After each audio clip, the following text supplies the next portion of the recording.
Lucas, 12 kabanata. Samantala, dumaragsa ang libu-libong tao, at sa dami nila ay nagkakatapakan na sila. Sinabi ni Jesus sa kanyang mga alagad, "Mag-ingat kayo sa libadura ng mga Pariseo." ang tinutukoy niya ay ang pagkukunwari ng mga Pariseo. Walang natatago na di malalantad, at walang nalilihim na di mabubunyag. Ang sinabi ninyo sa dilim ay maririnig sa liwanag, at ang ibinulong ninyo sa loob ng silid ay pagsisigawan sa lansangan. Sinasabi ko sa inyo, mga kaibigan, huwag kayong matakot sa mga taong pumapatay ng katawan. Subalit maliban dito ay wala nang magagawa pa. Sasabihin ko sa inyo kung sino ang dapat ninyong katakutan. Ang katakutan ninyo ay yung pagkatapos na pumatay ay may kapangyarihan pang magtapon sa impyerno. Sinasabi ko sa inyo, ang Diyos ang dapat ninyong katakutan. Hindi ba't ipinagbibili ang 5 maya sa halagang 2 pera lamang? Gayunman, kahit isa sa kanila'y hindi pinababayaan ng Diyos. Maging ang buhok ninyo'y bilang niyang lahat. Kaya, huwag kayong matakot. Higit kayong mahalaga kaysa mga maya. Sinasabi ko rin sa inyo, ang sino mang kumikilala sa akin sa harap ng mga tao, ay kikilalanin din ng anak ng tao sa harap ng mga anghel ng Diyos.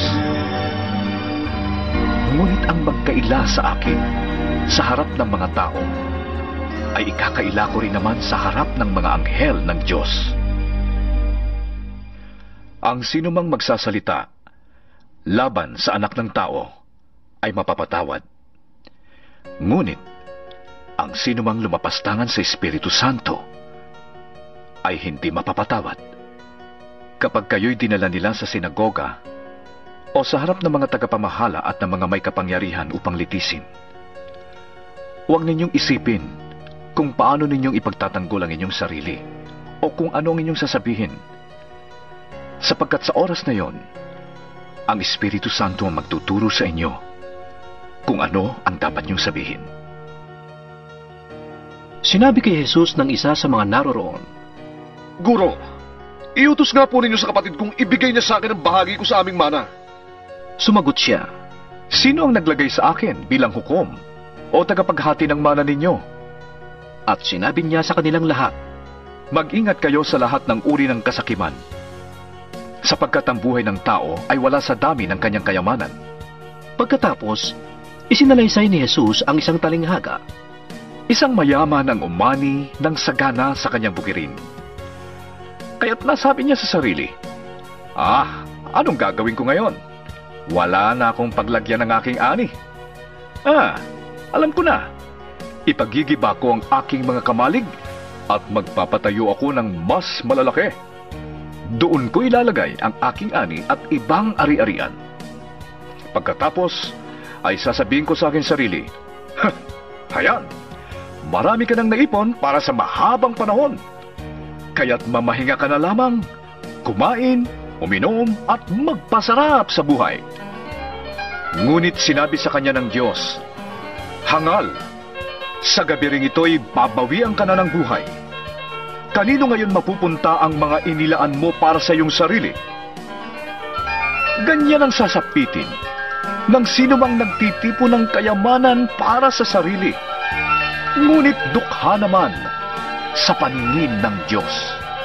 Sinabi pa ni Jesus sa kanyang mga alagad, "Kaya't sinasabi ko sa inyo, huwag kayong mabahala tungkol sa pagkain kakailanganin ninyo para mabuhay, o tungkol sa damit na kakailanganin ng inyong katawan.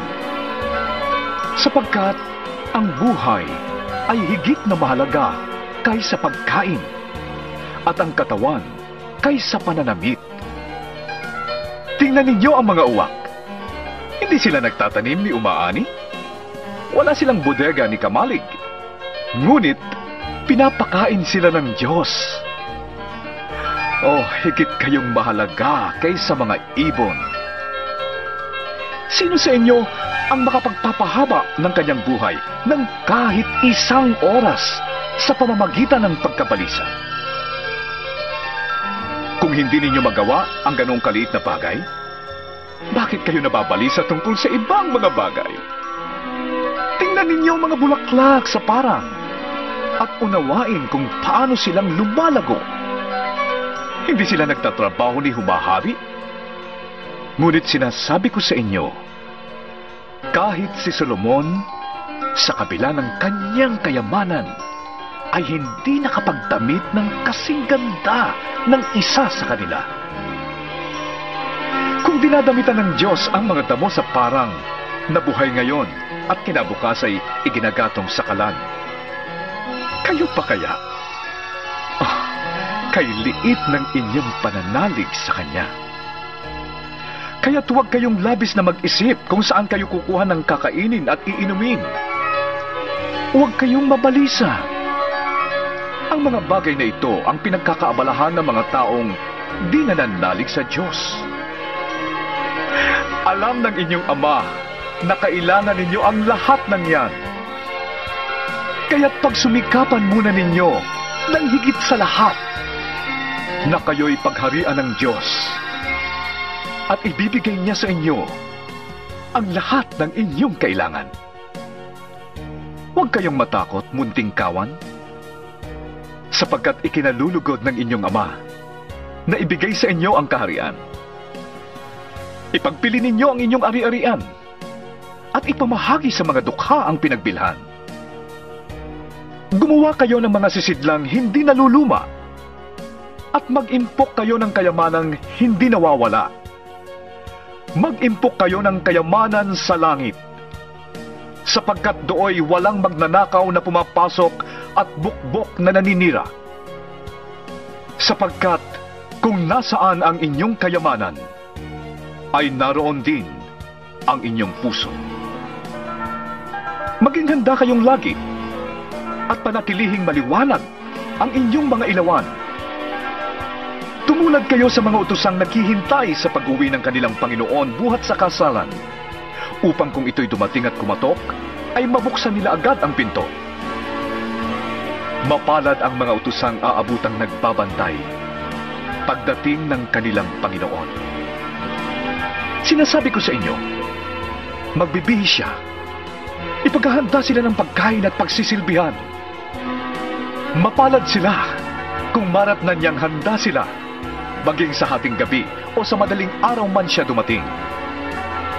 Tandaan ninyo ito, kung alam lamang ng ama ng tahanan kung anong oras darating ang magnanakaw, hindi niya pababayaang makapasok ito. Kayo man ay dapat na humanda, sapagkat darating ang Anak ng Tao sa oras na hindi ninyo inaasahan. Itinanong ni Pedro, Panginoon, sinasabi po ba ninyo ang talinghagang ito para sa amin o para sa lahat? sumagot ang Panginoon, Sino nga ba ang tapat at matalinong katiwala? Sino ang alipin na pamamahalain ng kanyang Panginoon sa kanyang sambahayan upang magbigay sa ibang mga alipin ng kanilang pagkain sa takdang oras? Mapalad ang aliping madarat nang gumaganap ng tungkulin pag-uwi ng kanyang Panginoon. Sinasabi ko sa inyo, pamamahalain siya ng kanyang Panginoon sa lahat ng ari-arian nito. Ngunit kung sasabihin ng aliping yon sa kanyang sarili, matatagalan pa ang pag-uwi ng aking Panginoon, at dahil dito'y pagmamalupitan niya ang mga kasamahan niyang aliping lalaki at babae, at siya'y kakain, iinom at maglalasing. Darating ang kanyang Panginoon sa araw na hindi niya inaasahan at sa oras na hindi niya alam. Buong higpit siyang parurusahan ng kanyang Panginoon at isasama sa mga suwail.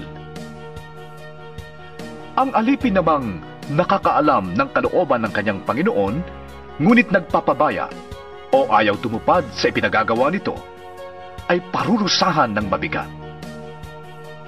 Ngunit ang aliping hindi nakakaalam ng kalooban ng kanyang Panginoon, magkulang man siya sa kanyang tungkulin, ay parurusahan ng magaan.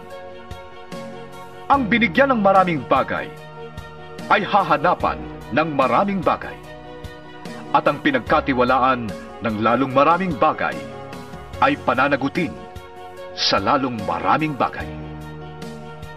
Naparito ako upang magdala ng apoy sa lupa at sana'y nagliliyab na ito. May isang bautismo na dapat kong danasin at ako'y napapagapag hanggat hindi ito nagaganap. Akala ba ninyo'y naparito ako upang magdala ng kapayapaan sa lupa? Sinasabi ko sa inyo, hindi kapayapaan ang dala ko, kundi pagkakabahabahagi.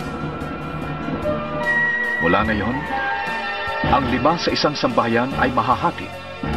3 laban sa 2 at 2 laban sa 3. Ang ama laban sa anak na lalaki at ang anak na lalaki laban sa ama. Ang ina laban sa anak na babae at ang anak na babae laban sa ina.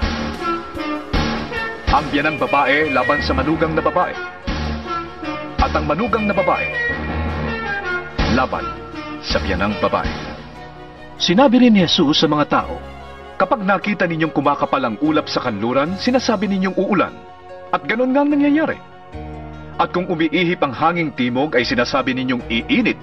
At nagkakaganoon na. Mga mapagkunwari. Marunong kayong umunawa ng palatandaan sa lupa at sa langit. Bakit hindi ninyo nauunawaan ang mga tanda ng kasalukuyang panahon? Bakit hindi ninyo mapagpasyahan kung ano ang dapat ninyong gawin? Kapag ikaw ay isinakdal, makipag-ayos ka sa nagsasakdal sa iyo habang may panahon. Baka kalad ka rin kanya sa hukuman at ibigay ka ng hukom sa tanod at ibilanggo kanya.